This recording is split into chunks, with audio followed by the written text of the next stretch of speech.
si Zoro serait mort à Thriller Bark? Vous vous rappelez tous de cette scène où Zoro s'est sacrifié au péril de sa vie? C'est inévitable. Je te laisse juger.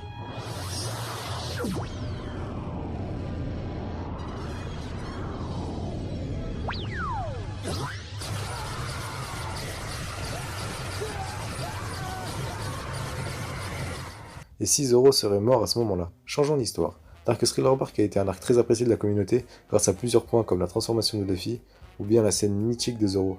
Et s'il n'avait pas survécu à ce moment-là? Je vais essayer de déterminer les événements après cette mort. Je vais essentiellement parler de l'équipage de Chapeau de Paille et arrêter de spéculer sur cette mort après Marineford. Je n'irai pas plus loin. Tout d'abord, l'impact sur Luffy et ses Nakama. En effet, Zoro est le second de Luffy et est donc le plus puissant après lui. Cette perte diminuera grandement les forces de l'équipage. De plus, tout l'équipage serait chamboulé, attristé et détruit de l'intérieur. Car quoi de plus triste dans One Piece que la perte d'un Mugiwara, et serait dans l'incompréhension totale de cette mort. Sauf une personne, Sanji. Lui qui a tout vu révéler tout à Luffy, et à la manière de la mort d'Ace, il se remettra en question, et je pense qu'un peu Europe de tout l'équipage en même temps pourrait être possible, pour ne plus à subir la perte d'un autre Nakama. Et la première faille de mon hypothèse apparaît. Comment s'entraîner sans mentor? Si vous avez des suggestions, mettez-les en commentaire. Je vais maintenant parler au présent pour une meilleure compréhension de la vidéo. Après la mort de Zoro, l'équipage s'entraîna pour devenir plus fort. Cet entraînement a empêché Luffy et les autres à arriver à Shabodi en même temps que les autres pirates de la Pire Génération, et donc Luffy n'est pas impliqué dans ces événements. Luffy n'a pas frappé un Tenryubito, et n'a pas été envoyé tout comme les autres à un endroit choisi par Kuma. Il ne connaît donc pas Bois Hancock, ne fait pas partie, tout comme le défunt Zoro, de cette génération.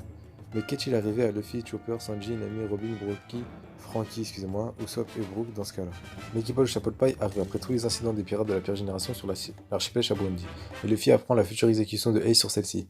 Cependant, Luffy est plus fort maintenant, et se rend directement à Marineford, car celui-ci n'a plus le temps pour aller à Impel Down. Et là, une faille apparaît dans ma spéculation.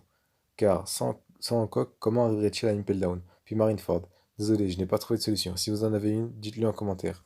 Bref, disons que Luffy arrive à Marineford par ses propres moyens, et arrive à temps pour sauver Ace. Quant à Barbe Blanche, voyant son fils en danger avant sa mort, se batta, mais lui aussi n'a rien pu faire. Ace est mort, et son exécution a bien eu lieu. Akainu, tout comme dans l'œuvre originale, blessa grièvement Barbe Blanche, et Barbe Blanche finit par se faire tuer in extremis par Barbe Noire, qui était à deux doigts de mourir contre celui-ci. Comme dans l'œuvre originale, Shanks arrive, arrête la guerre, mais tout l'équipage de Luffy, et lui y compris, se sera fait pris en chasse par la marine, et sans l'aide de Jinbei, l'équipage frôla la mort à plusieurs reprises, et perdra Franky, qui pour les sauver, se sera sacrifié pour qu'il puisse être sauvé par l'eau. Voilà, cette vidéo sur l'impact de la mort de Zoro est terminée. Désolé si j'ai mélangé quelques événements importants dans l'arc Marineford, c'est qu'il y a vraiment beaucoup de choses. Si t'es arrivé jusqu'ici, mets l'âme en commentaire et n'hésite pas à liker et à partager cette vidéo. Salut!